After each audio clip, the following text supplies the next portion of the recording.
Look at that.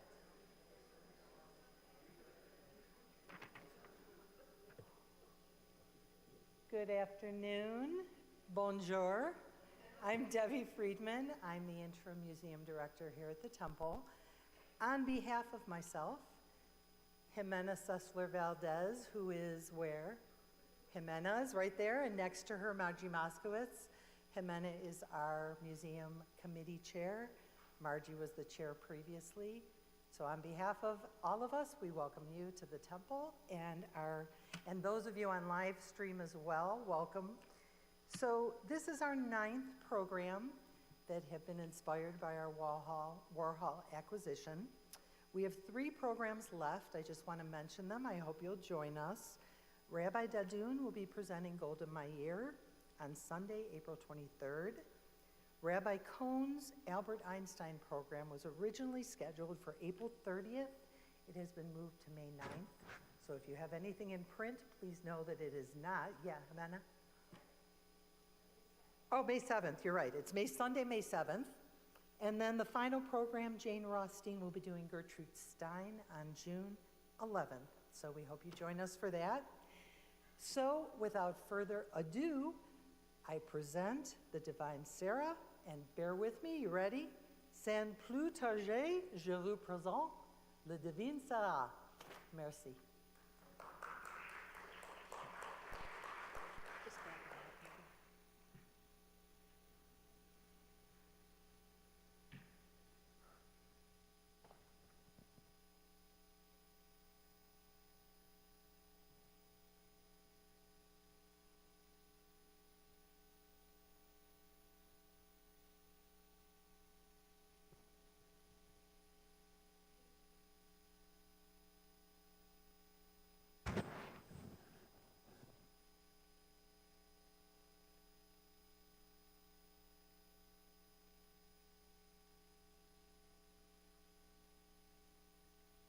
He just needs a moment more and told me to thank you for indulging her.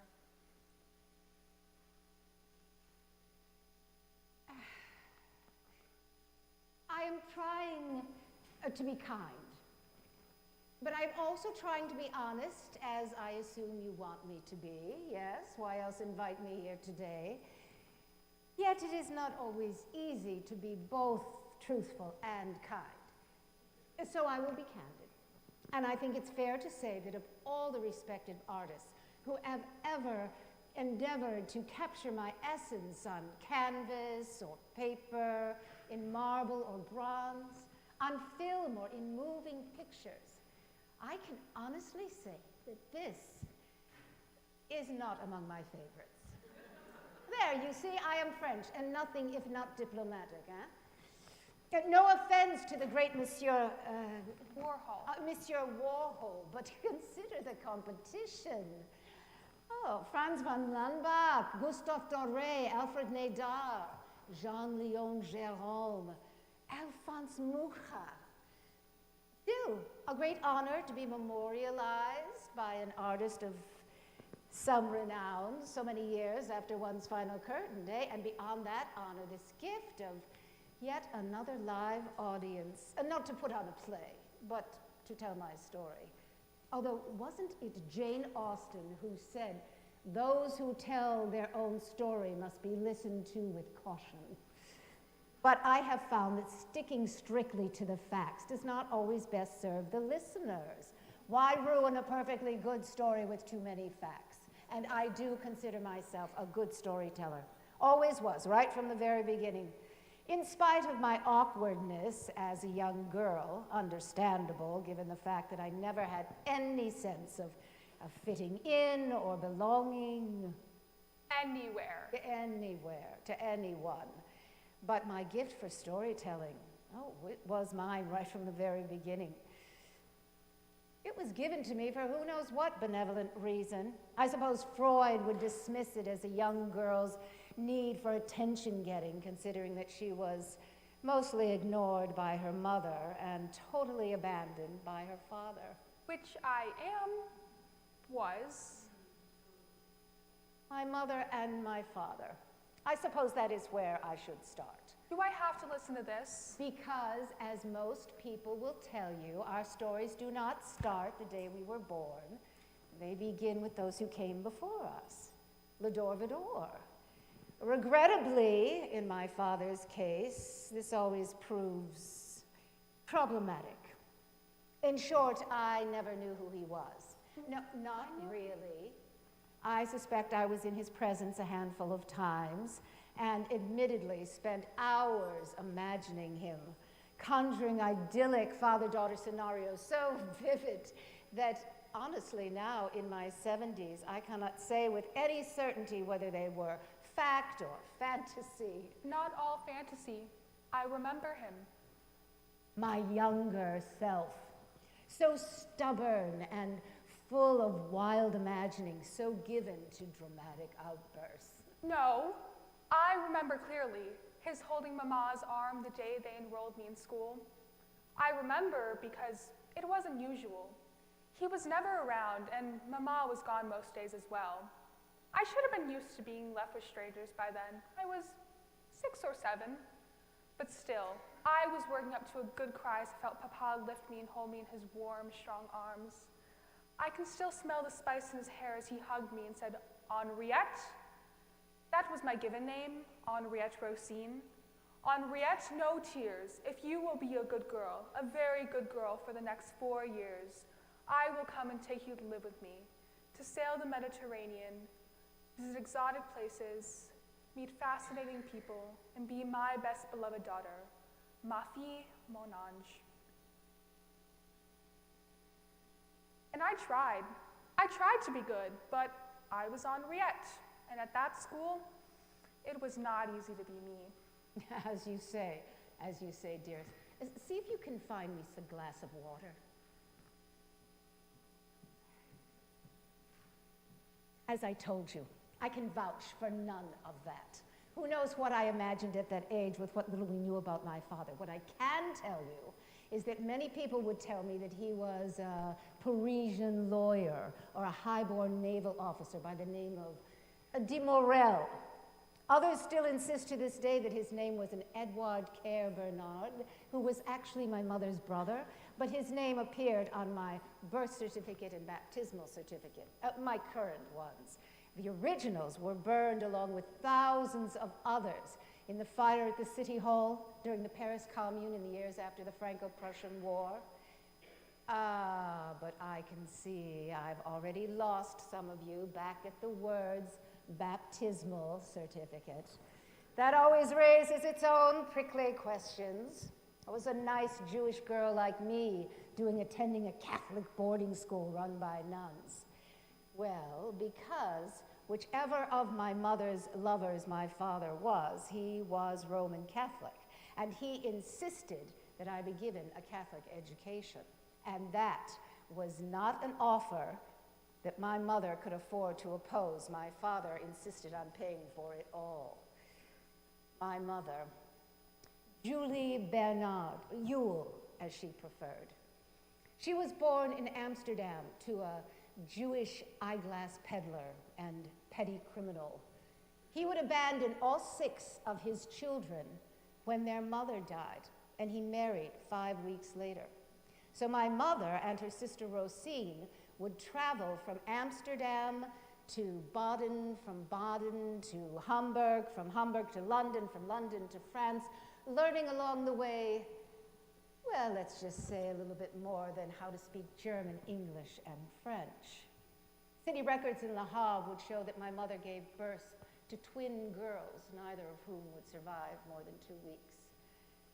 From there, my mother and her sister found their way to Paris, where 4 or 5 months later, my mother gave birth again, and I made my grand entrance on the world stage.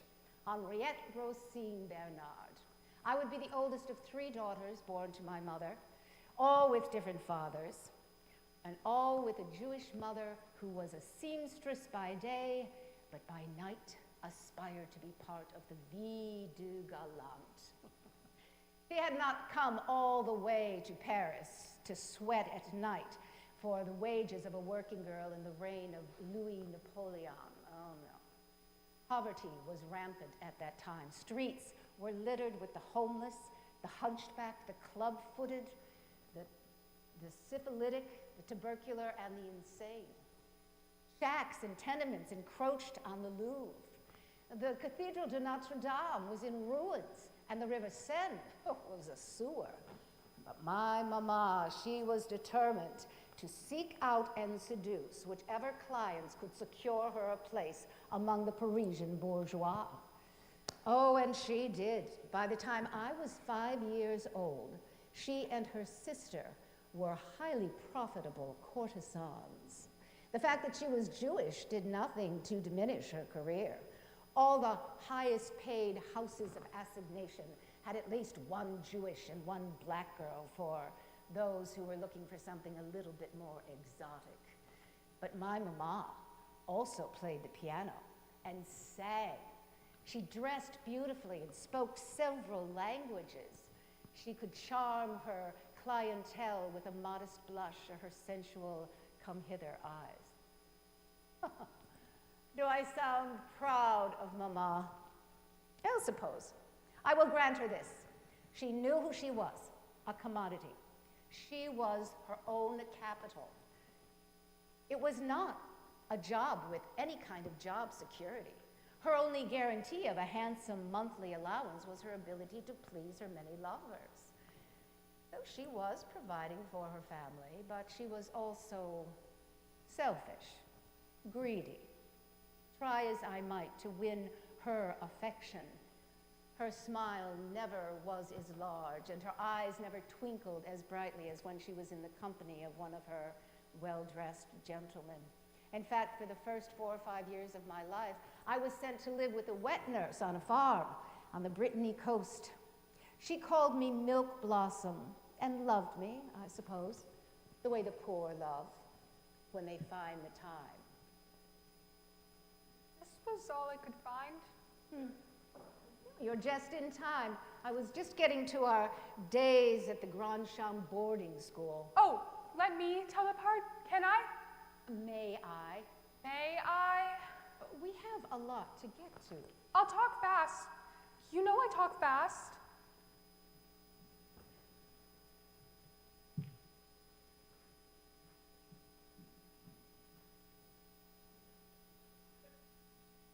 So, it's true what you've heard about me not being a very good girl. Absolutely true. And I know I shouldn't seem so pleased with myself. I know that to look at me today, you see only a sweet young girl, well-behaved, longing to fit in and do what's expected of her. But that's just acting. I am on stage, am I not? Which is where I was born to be, with lovely people like you eagerly watching my every move and listening to my every word.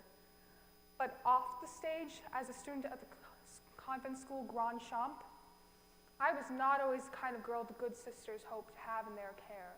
I would never be that student, the one whose hand is always raised with the right answer, the one who was asked to read her poem about Holy Mother Mary the day Father On revisits each Thursday. No. Also, I could not understand why they'd spend hours teaching us to sit on the edge of our seats with our ankles crossed and our hands placed meekly in our laps, with small pinched smiles on our faces, as if we just bit into a bad plum and were afraid to spit it out. And who cares how I fold and unfold my lace handkerchief? I'd much rather use the back of my sleeve so I can keep scrambling up the stone wall behind the chapel, where I teeter on top, perfecting my imitation of the vicar sweating through his endless sermons. My little audience of giggling fellow students enjoys my sermon far more than his. So much more satisfying than schoolwork. It's not that I was stupid. I was smart. I was always smart. Even Mama would tell you that. I simply didn't care about music theory and grammar and such. What I did like was attention, making people laugh. And Mother St. Sophie, one of the head nuns there who truly understood and appreciated me. I genuinely loved her. Oh, in the play, can I tell them about the play? Oh, I don't think they really want to hear about They'll love it. My second year there, and they didn't even give me a part, because they felt I would make trouble. She can be so unruly. I suppose by then I'd given them a reason to worry, but I was heartbroken not to be included. It was all I ever cared about. It was all I really thought about. So I attended every rehearsal, and the day before the Archbishop of Paris was to arrive for the performance, Louise, who played the starring role of Angel Raphael, got horrible stage fright. That was my cue. I know every line. I know all the movements and songs. And Sister Madeline had no choice but to let me go on. And I wasn't unruly. In fact, I was rather brilliant. The only actor who outshone me was Caesar, the beagle. He played a terrifying sea monster and barked right on cue. Me in white robes and rings and a halo, it was glorious. It's the first of many glorious performances. In fact, be a good girl and run back to the dressing room, look in that large trunk. I think I brought some of our better reviews. But I want to talk about the convent and my plans To become a nun. Yes, I know, but I'm afraid we will keep all our guests here till after dark if you do. You just run along now. I'll let you recite something when you come back. That should keep her busy for a while. I never travel with my reviews. As far as the becoming a nun, it's easily to explain, you see. I was performing for that archbishop, and after he saw my angelic performance and found out I was Jewish, he vowed that I should be baptized Catholic and make my first communion and be confirmed. Well, the nuns arranged it all. They even invited my mother, who showed up that day, and she brought my two other sisters, whom I barely knew at the time. She also brought 3 godfathers, one for each of the girls. All 3 Bernard girls were doused with water that day. What a fuss Mother St. Sophie made over me. Mother's attention was all on Jean, the middle daughter. She never made any apologies for the fact that Jean would always be her favorite, which was nothing but a curse to that poor child. The youngest, Regine, she would be treated to more neglect than I would ever knew. Both those girls would die young. Still, time and again, I would try to win my mother's attention in the most dramatic ways, including once throwing myself out a second-story window and breaking an arm. Or the time at the school when I climbed up in a tree in the courtyard and refused to come down all night long. What I did come down with in the morning, though, was pleurisy and a fever. I laid in bed for weeks, calling out in my delirium for Mother St. Sophie and my own mama. My mother was sent for to take me home. News had come that my father had passed away, and now all the money he was sending to the school had dried up. Mother took me home, where she and her sister Rosine were enjoying all the benefits of their highly successful enterprises. Some of their visitors were the likes of Rossini, the great writer Alexandre Dumas, and Charles, Duc de Morny, who was the illegitimate half-brother of the emperor himself. My mother now surprised me by indulging me in lessons in the piano, which I loathed, lessons in art, which I adored. She bought me beautiful clothes and even hired a tutor for me, a woman who had once tutored a Grand Duchess at the imperial court of Russia. She was a great comfort and companion to me for much of my life. Oh, as was the widow upstairs, Widow Garrard. She was a single mother with 5 children, and she often came to my defense with trying to reason with Mother. You see, I was now 15 years old, and I was considered to be of age. And many of the visitors to my mother's salon, including my own godfather, were starting to show more than just a fatherly interest in me. Mother did nothing to discourage them. In fact, she told me that enough money had been spent on me already, and that I should be watching out for myself now. I began to realize that all these new clothes, all this training and everything that I was receiving, I was being encouraged to take up my mother's profession. Is it any wonder that I longed then for those safe days at the convent and just wanted to go and become a nun? Mother sensed my lack of enthusiasm for her plans for me, and within days a family meeting was called. It also included some of her more influential friends, including the Duke de Morny.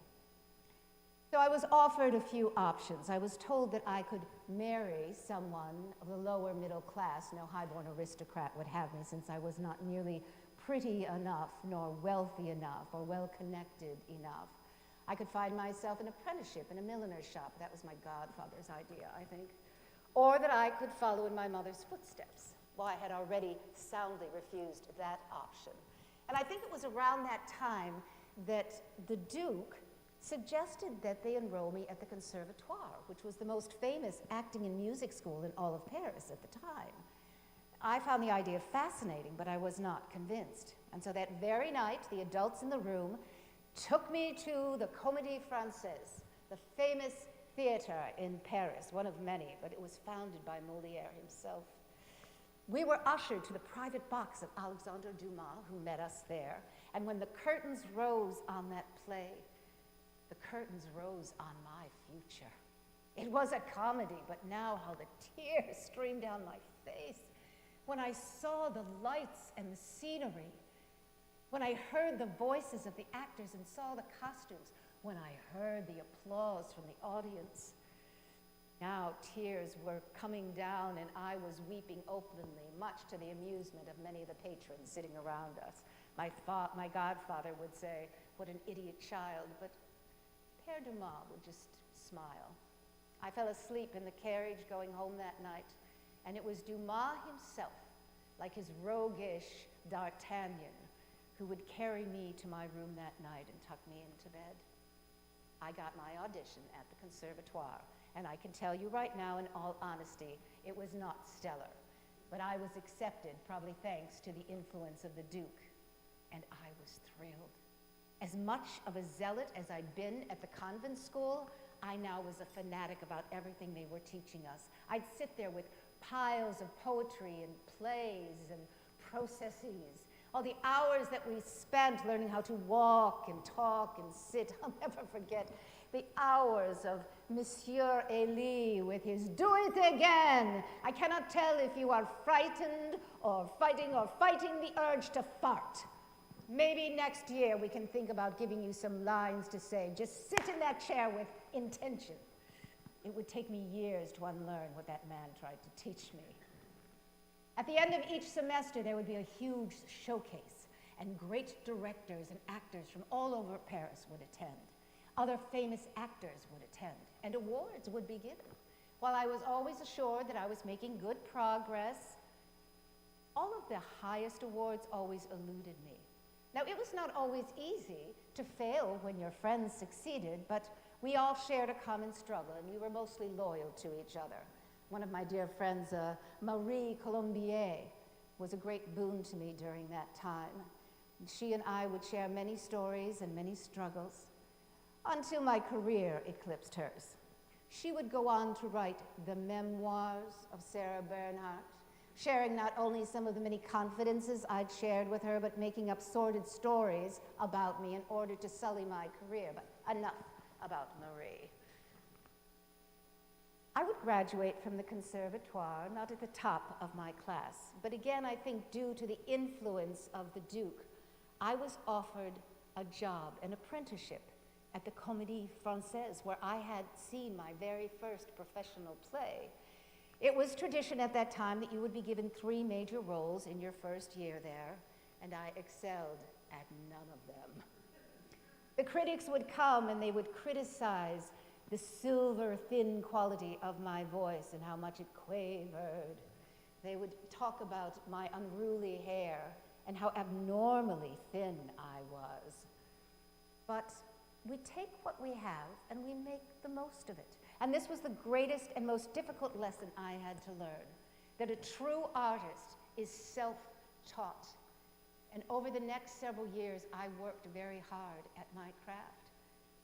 I might have continued there at the Comédie Française, except for an unfortunate experience one evening. You see, every year there would be a huge celebration in honor of its founder, Molière, the huge anniversary party. And I was invited as an apprentice there. By this time, my young sister, Régine, was about 8 or 9 years old, and she would often beg me to take her to the theater, even to watch a rehearsal. She begged me now to take her to the celebration, which I did.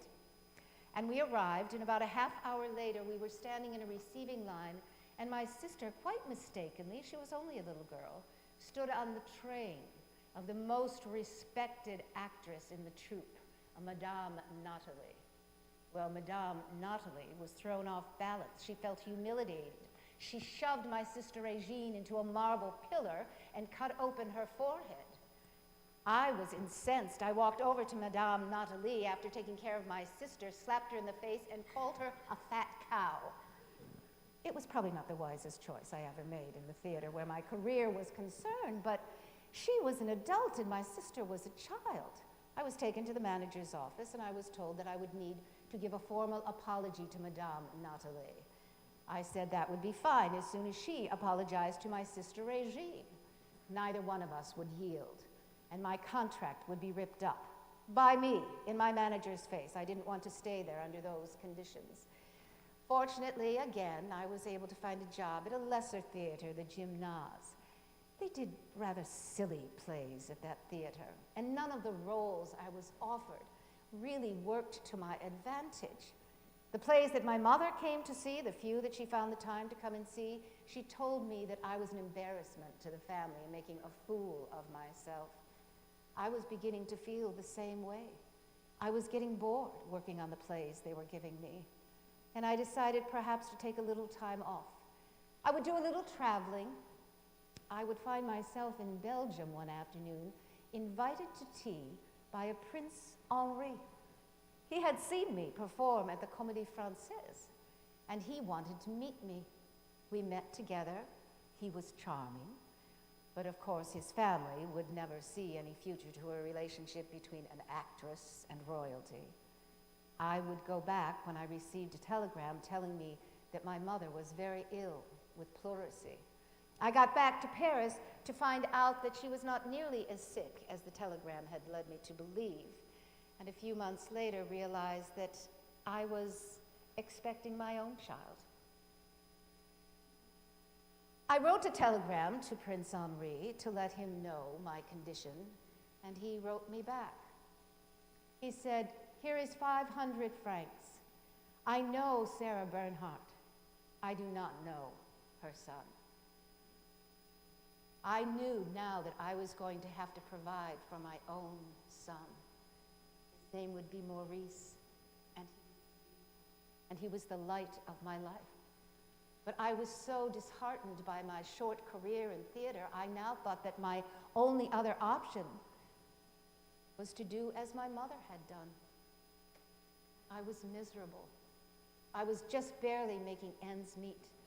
And after 2 years of just getting by that way, with some help from my mother, I decided to sit down and write a letter to the Minister of Arts in Paris and see if I could not get myself another position in another theater. And I did. At that time, the Odeon Theater was looking for new, unknown actors. The Odeon Theater, unlike the Comédie Française, which was doing very traditional plays, people came to see what they already knew. The Odeon was putting on newer plays, and they were attracting a younger audience. Many of the students from the universities would come there, and I had finally found my home. The very first play for which I got really rave reviews for was called Le Passant, and I played the role of Zeppetta, who was a male minstrel wandering around falling in love with a woman of royalty. I loved the role, and the critics loved me in it. And now I was getting some attention, and I was getting paid better than I had for the last 2 years trying to just get by. Up until then, I'd been living at home with my mother, but now I could afford to get Maurice and myself my own place. One night when I was visiting my mother, Régine begged me to take her with her. to let her live with me. My mother rolled her eyes and said, just take her, she's unbearable.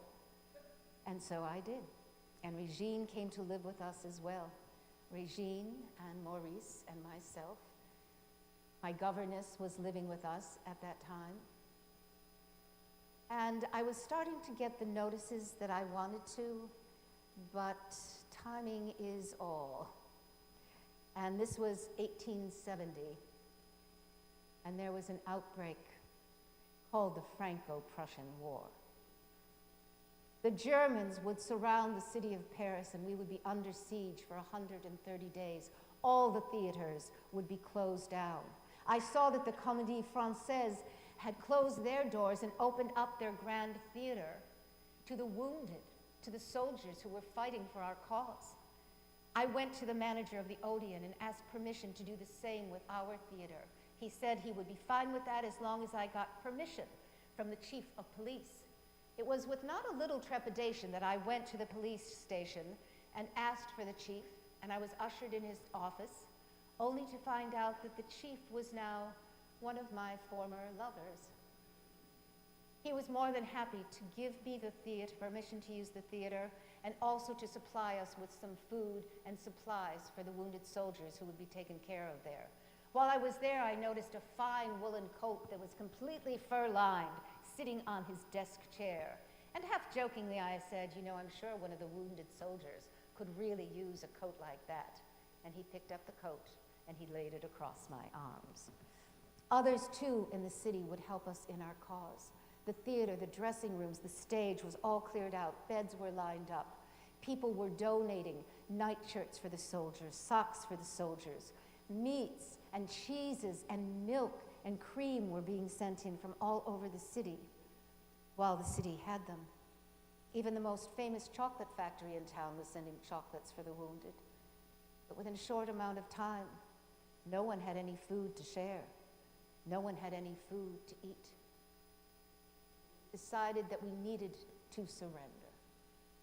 The Germans that day decided to parade through the city of Paris, much to the humiliation and demoralization of all of us who stood there and watched. After everything we had done to protect our brave soldiers, the losing battle. It was a crushing blow, and we would lose the regions of Alsace and Lorraine. But within 3 months, the theaters were being opened up again. That is how much Parisians loved their art and their theater. I would continue to work at the Odeon. I would have more good roles, and I would be invited to come back to the Comédie Française, and I would transfer back over there. Now I was being offered roles such as Hamlet. I would perform Hamlet, which no woman had done before, not in Parisian history, and I loved playing those pants roles. But I also found that there were on-again, off-again times. And I thought there's something more that I can do. I cannot always control when someone is going to offer me a role. How can I promote myself? And so I went to some of my mother's more influential friends, some of whom were artists, photographers, and I asked them if they would paint my image or take a photograph of me. By this time, Mother had bought me my own coffin so that I could more intensely study the roles when I was dying. And I thought, wouldn't it be a fine idea if I laid in the coffin and had someone take my picture?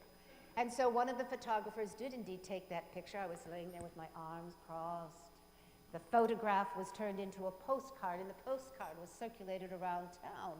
Some of my mother's friends were also very highly accomplished fashion designers. Paris has always been the center of fashion for as long as we can remember. I would ask them to design outfits for me at a lower cost. Not the ones that looked like what everyone else was wearing. No, outrageous, outlandish outfits that I would wear not just at grand parties, but every time I would show up at a rehearsal or come to the stage door after a performance. I remember one hat that a milliner made for me that actually included a stuffed bat mounted on top of it, and I had pictures of that taken as well. Some of these pictures were starting to appear in the newspapers. If you can make people curious about you, you can get people interested in you. And now some of the managers of some of the better theaters in Paris were beginning to see that I could be a great asset at their box office. I had learned to promote myself And now, when I had the time, I was starting to practice some of the art of those lessons that my mother had provided for me. Sculpture and painting. I had a very special white satin suit with trousers made for myself and posed with my easel behind me. People said, Peach is doing art? Art in her own studio? I was. In fact, I was displaying much of my art and getting awards for some of it.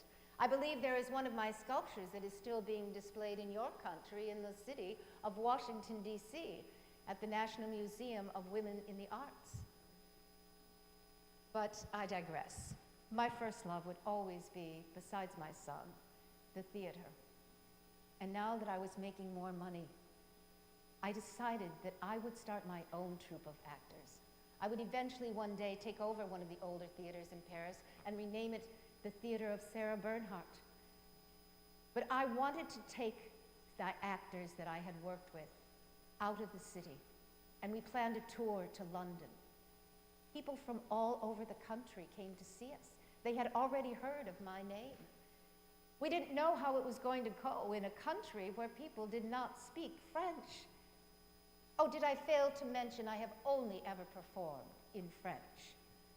The reason that you can understand me now is because I am that good of an actor.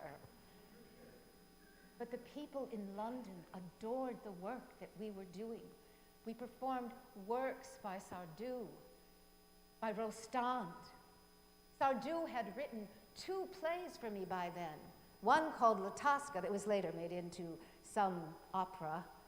But in that play, I became famous. I loved that role. And when we came back from London, mostly with good reviews, I knew I wanted to tour everywhere. My son was getting older. I would not have to take him with me. I wanted him to be in school when it was the school year. We put our money together and we planned a tour of America. It was the first that we would take of 9 tours of the United States, of the New World, as we called it. Again, some trepidation as to how we would be received in New York City. It was not uncommon for many people in Europe to know how to speak French, but how many could speak in America? I did, however, find one on the ship coming over the 11 days that it took us to cross over. It was a short, little, stout woman. She was getting ready to go down a flight of stairs, and she tripped. She would have gone all the way down all 14 or 15 metal stairs if I hadn't caught her skirt and saved her. And I said, Madame, you would have fallen and broken your neck. And she turned to me with a questioning, distracted look on her face and introduced herself to me as Mary Todd Lincoln. Of course, I knew who this woman was. And for the rest of the trip, I mourned that I had saved her. Everyone knew of her great grief in losing her husband. And I thought I did this woman no service by saving her life that day. When we got to New York and showed up at the theater for our first performance of La Dame aux Camélias, we were all nervous, excited. The house was filled. People had paid top dollar to see the performance.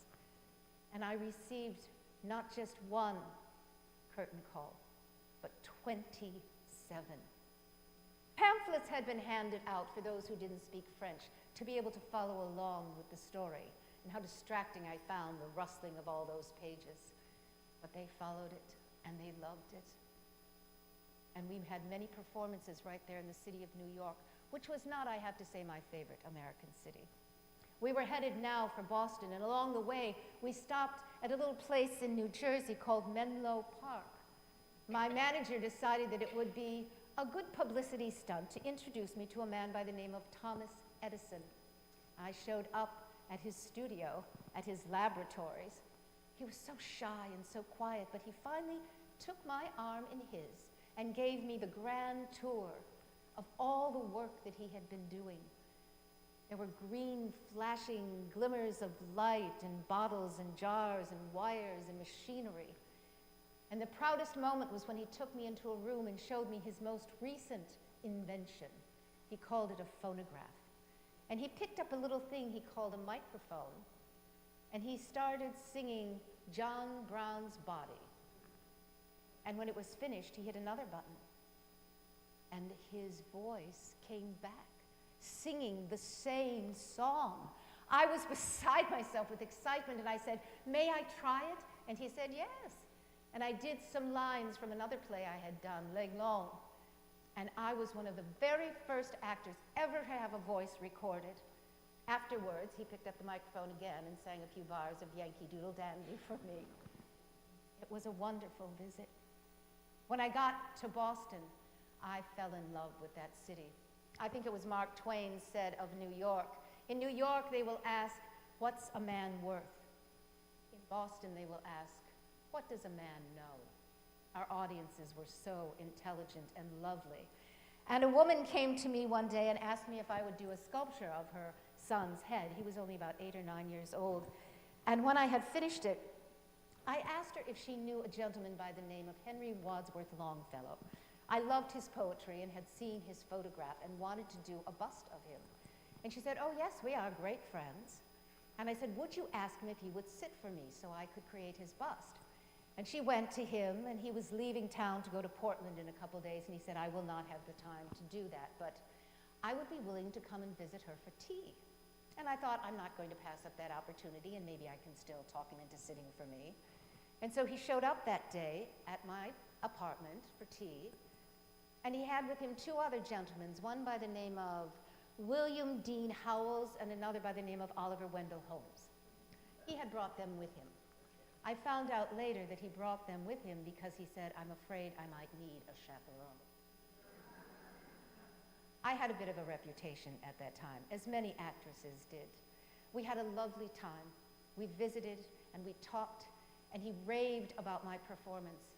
And he said, "I saw the great Jewish actress Rochelle do that role 50 years ago, and you are much better." Rochelle was one of the actresses we had studied when I was at the Conservatoire. She had started her career at 16, died when she was 36, but she was my role model, the woman whose career I wanted to reach and go beyond and surpass. I always had her picture in my dressing room or in my home. Now others have mine. He said to me, "I wish I could let you know how you made me feel when I read your poetry." When our visit was over, I threw my arms around his neck and I kissed him, and I found out later from Mr. Howells that when they left, he leaned over to his friends and he said, "I told you I was going to need a chaperone." From Boston, we went on to Chicago. Now, not everyone loved our performances. In fact, a very famous Monsignor in Chicago had preached the week before to his parishioners, saying that they would be under penalty of mortal sin if they were to attend any of our performances. The theater was salacious, and actresses were not to be respected, nor should we be giving them any money. But the temptation was too great, and we sold out our opening night performance. We had more people in Chicago than we had had in New York. So when we left, I sent a little note to that Monsignor, along with a check for $250. I told him that I usually spend $500 on publicity in every city that we visited, and since he had done so much to help me, I thought it was only fair to give him a bit of his due to pass on to the poor of the city. But it wasn't just the main cities. We would travel out west. They still called it the Wild West. What did these men and women know of French or great playwrights? But they came. They came by the hundreds. There was a cowboy rode 300 miles on his horse to see one of my performances. There were no theaters out there. We would build big tents, and they would come, and they would sit, and they would listen, stand, and they would applaud. And I thought, this is the power of art. This is the power of storytelling. This is what I was born to do. At the end of our 1.5-year tour in America, we came back home, and not all kind things had been said about me in the newspapers when I was gone. I was seen as a bit of a traitor, even though I had tried to serve my country so patriotically during the Franco-Prussian War. But when I got back, I was getting requests to perform at different theaters, including one for the longshoremen who had lost several of their seamen in a drowning accident. I went and performed for them at a fundraiser, and I was given a certificate of life-saving. And I stood in front of the crowd after receiving that certificate, and I said, I will save somebody someday. I don't know how to swim, but I promise I will save someone who is drowning. I would travel all over Europe. It was such a wonderful opportunity for a little girl who had grown up with no idea of who she was or what she wanted to be. Theater has been my home. I would lose everything in a fire, and the theater community would come together and have a fundraiser for me, giving me every single penny to pay not just for my apartment, but for the entire apartment building that had burnt down because of a candle left burning in my bedroom. As I said, I would start my own troupe. Lose my mother. I would lose both my sisters to morphine addictions. I would get married. Of all the lovers I had, why, I didn't see that coming. Jacques Damola, a young Greek man who it turns out really only wanted his name associated with mine and an acting career. He did not have the talent or the stamina. He would leave me and run off to join the French Foreign Legion, but I would find out a year later that he was dying. I paid for him to go into the sanatorium, and he passed away not long after that. I had Maurice, and Maurice had gotten married and had given birth to 2 little girls, my granddaughters. They are the delight of my life still. There are so many stories about so many wonderful people that I would love to have time to tell you, but I think if I want to leave you with anything right now, I want to share with you the fact that I am writing now my 3rd book, now that I am in my 70s, now that I am past my famous amputation, that leg that I lost. You see, in Tosca, there's a famous scene where I stand up on the parapet and dive off to the back of the stage to my death. One night in Buenos Aires, as I was standing up there ready to take my great dramatic leap, I looked down to realize that the stack of mattresses had not been placed there. But I was not going to disappoint my audience. And so I said my last line and took my leap and landed right on my right knee. It was a knee that had been bothering me for some time. And when I turned 70, I decided I didn't want to live with that pain anymore and had that leg amputated. It was not the end of my career. Oh no, I would go on to perform for the troops at the front during the Great War with the other younger actors. And I started making films. I have so much to write about in this book. I just want to tell you the one story. One of the very first silent pictures that I made was for a very young man. He was an immigrant. I don't remember now where he was from, but he asked me if I would do this film. It was only about 15 minutes long, called The Many Loves of Queen Elizabeth.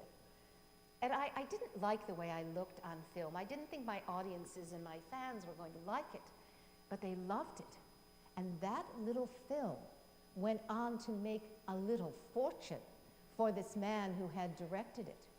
In fact, this man, whose name was George Zukor, took that money and was able to found his own production studios called Paramount. But still, live theater is my love. And I love working with the younger actors and teaching them. So in this book that I'm writing, I'm trying to leave them many tips. And I'm always writing notes wherever I go. And this just came to me when I was in the dressing room, what I want to include at the end of this book. What would life be without art? Science prolongs life to consist of what? Eating, drinking, sleeping. What is the good of living longer if it is only a matter of satisfying the requirements that sustain life? All this is nothing without the charm of art. I couldn't find a single review in that trunk. Oh, well, I travel light these days, you know, because of the sedan chair to carry me around from place to place. And that has slowed me down some, but still, I am doing that film at the house in next month with that director. What's his name? Leon Abrams? Yes, Leon Abrams, but never mind. It is time for us to let these good people get on with their day. But you said I could recite something. Oh, yes. So I did. And what did you have in mind? I was thinking we could do that one scene from Hamlet. You know both parts. Yes. Play them both. Yes, Hamlet and Ophelia. Let me be Hamlet? Of course.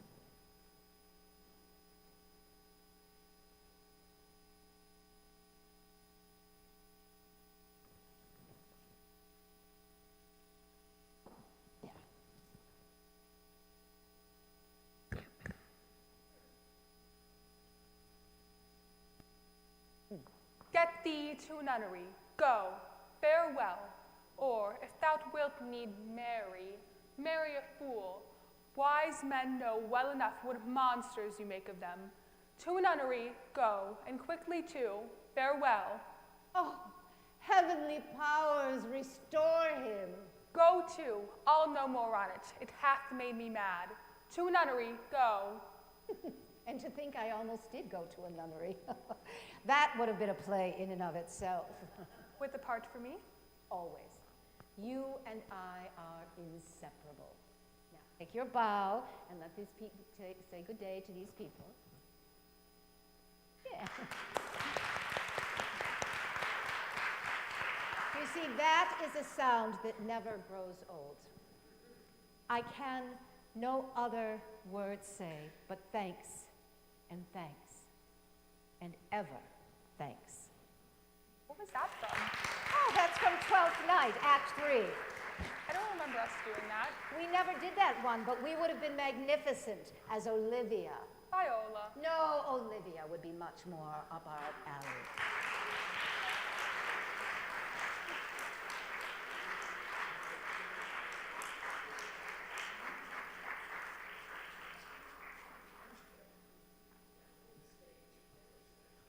So, my name's Jackie Lowy, and I helped put this piece together. The actors will be out in a minute. Thank you so much for being here. Let me introduce young Sarah, who's still putting her skirt back on, because we're going to do a talk back. So, Ilana Estrin, who's a congregant, and we were so pleased to have had her here.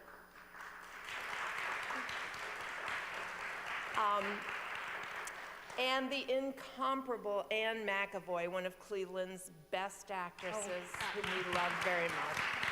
Thank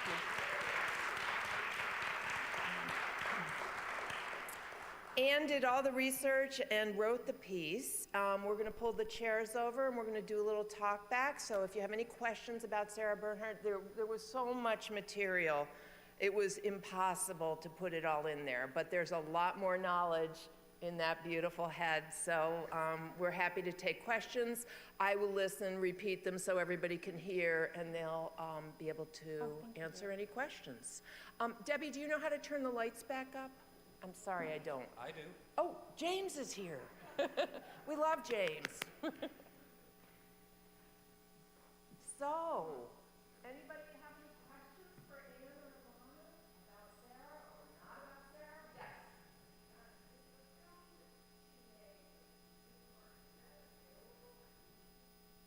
You can see parts of it. You can actually probably access it like through various libraries, film libraries. I was able to pull up some scenes from it. So if you just go on YouTube and do silent film Sarah Bernhardt, you'll see a lot of her work. And her work today looks very over the top compared to the naturalistic style we have now. But at the time that she was acting, she kind of eschewed all the previous very formal styles of acting and wanted something that was much more naturalistic and organic. And that was what she worked to do. And for her time, it was very modern. And that was what people responded to. But there are several clips you can see, including her fencing scene as Hamlet, which was also filmed. Yeah. Any other questions? Any questions? Yes, Cindy.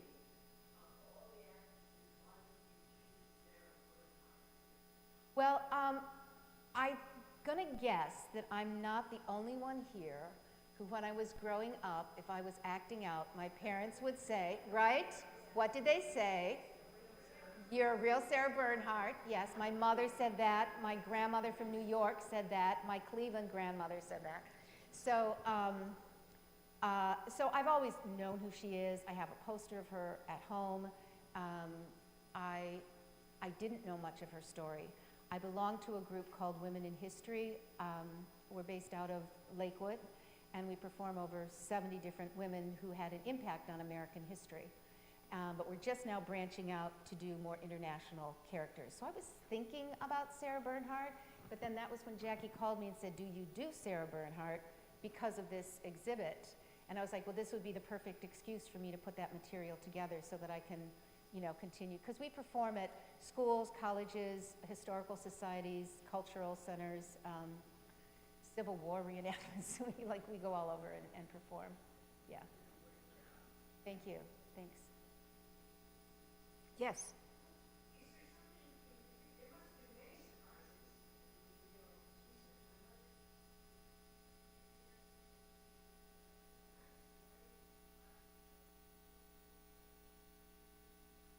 I was able to find several, besides the great books that I found, one by Mr. Gottlieb. I don't remember the author of the other one, but she did write several books on herself, but she made up stories.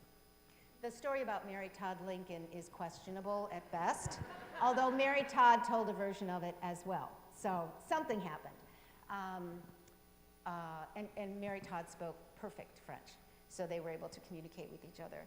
But I think the most surprising thing for me is that she is, and it makes sense, she is seen as the very first celebrity, the first person before any social media or anything. She was the first Lady Gaga. Her fashion, knowing how to promote herself, or Madonna if you want to compare her to that, but she figured out the whole public image thing for those years when she wasn't succeeding as an actress.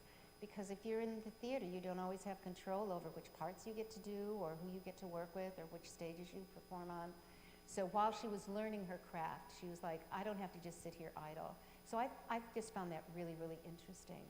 And I didn't touch much on this today either, but there would be much harsh criticism in America, wherever she traveled, based on her Jewish heritage. She would, because she was Catholic, and she was a practicing Catholic, and had gone on to make her first communion and be confirmed. In fact, when she was living with her mother, trying to make a case to her mother that she didn't want to follow in her footsteps, she wore her white confirmation dress with 3 or 4 rosaries around her neck all day long to get the point across that she was not going to become a courtesan.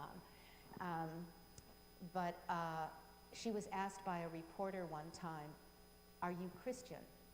And she said, "No, I'm a Roman Catholic, but I'm a daughter of the Jewish faith, of the Jewish culture," she said. "I'm waiting for the Christians to get better." But she would be, caricatures were drawn of her. When she came back from her first American tour, she got an anonymous letter from someone saying that she'd be smart not to show up at the theater that night, because her Jewish nose would make a great target for the potatoes that they were getting ready to throw at her. So, I mean, she dealt with some discrimination. I'm not going to say it was equal to her fame, but she mentions it several times, and it's mentioned in all the books. And there are drawings that you can find of her that are really disgraceful. Yeah. So. There's a question back there.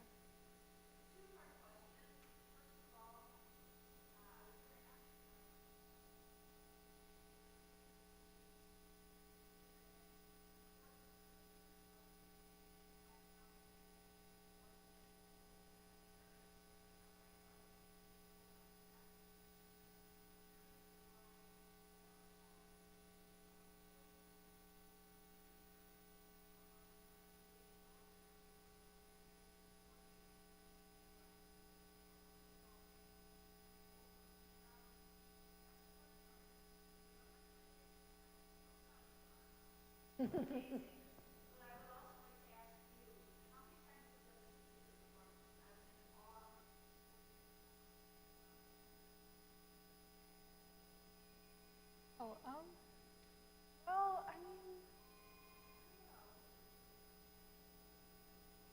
So I'll help you out there, Alana. yeah. So we auditioned several teenage girls from the congregation because we wanted to use a congregant. Alana exhibited to me the spirit of a young Sarah, and we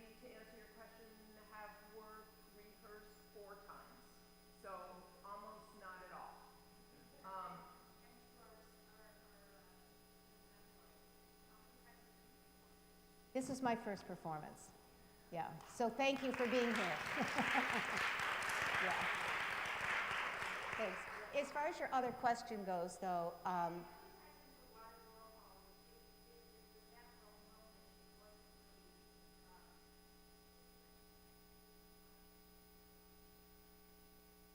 well, I did not get to cover a lot of that, and going forward with this program, it's still a work in progress. The beginning and the end are scripted. The middle part is very free form, which is how I usually do it, because I never know if I'm performing for masters of people who are graduate students in history at a college or an Alzheimer's unit, so I need that flexibility. Or little children, and there are certainly parts of the story you can't tell to little children. But there's a huge part when the Dreyfus case came out. She was heartbroken. She loved that man, and she was convinced, as many others were, that it was because of his Jewishness. And she became friends with Emile Zola. She stood on his balcony. She spoke out for several Jewish causes. So she really did align herself with the Jewish heritage, even though she was a Catholic. Considered herself a Catholic, yeah. I think, Kathy, I did a little bit of reading. I also think that it's partly how interesting her face was. I know in all of these portraits that these are angular, that an artist would be drawn to the faces that he chose for this exhibit. And by the way, I don't know, Debbie may have mentioned this and I may not have heard it, but in case she didn't, the gallery is open for anyone who hasn't seen the Warhol portraits. They're all there and they're fabulous. Question, yes.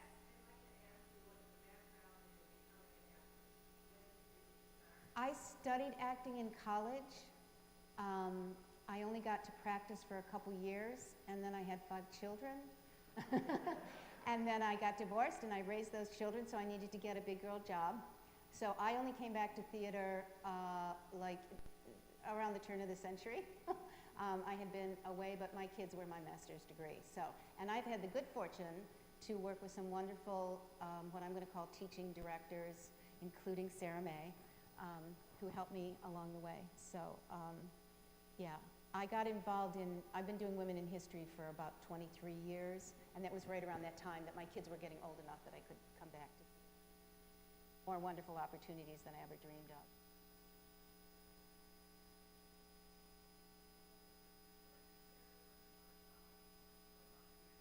So she died when she was 78 in 1923, and she was, by then her son, Maurice, his daughters were both grown. His wife had passed away, so they were living with her. And the day that she died, the moment that she died, the curtain was going up on a performance of L'Aiglon, which she had made very famous, where she plays Napoleon II, in that you see her sometimes in that like white suit.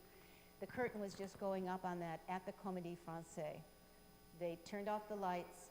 Everybody knew that she'd been sick and dying. Every single actor, everybody in the theater quietly walked out of the theater, walked and held vigil outside of her house. And millions of people showed up for her funeral procession. So she was much beloved by her country, and as well as just by theater lovers. In fact, when Hitler came into France, he changed the name of her theater because he knew that would be demoralizing. And when in 1915, right after she had her leg amputated, I haven't figured out that trick quite yet, but we'll get around to that. Right after she had her leg amputated, she got a letter from one of the city officials saying, look, the Germans just sent us a letter with all the names of the people they want to assassinate in order to demoralize the spirit in our country, and your name is on the list. So she took her family and she moved them to the southern part of France for a while because she knew that's what she needed to do. During the Franco-Prussian War, she paid for her mother, her sisters, everybody to go to Holland, but she stayed. You know, she was running around amidst all the gunshot. So, yeah, she was very dedicated to that cause, too.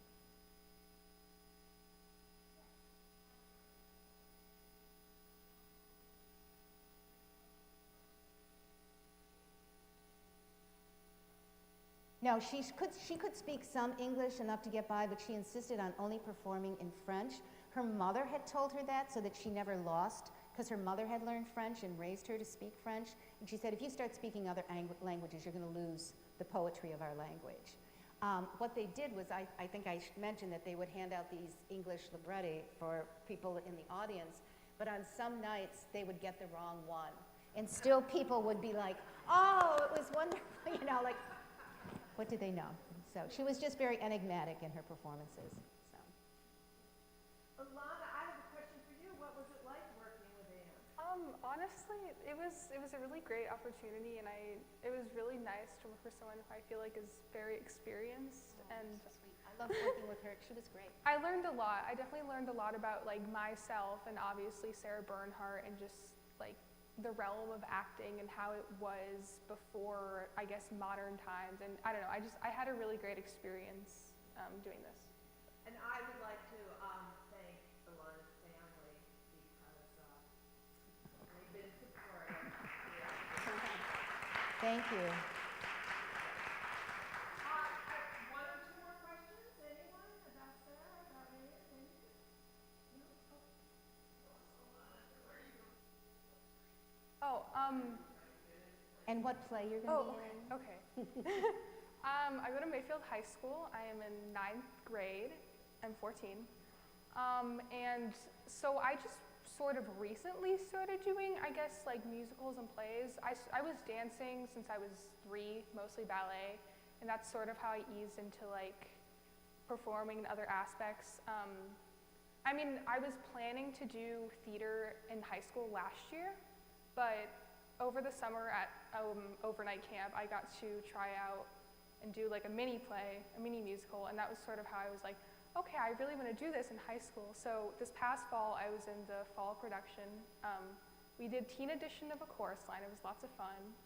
And I'm in the coming spring production. We're doing Ragtime School Edition. So yeah, I'm having a lot of fun with it, and I mean, it's definitely something new, and it's a little bit scary, but I'm really enjoying getting more into acting and singing while still dancing, and, like doing musicals and plays.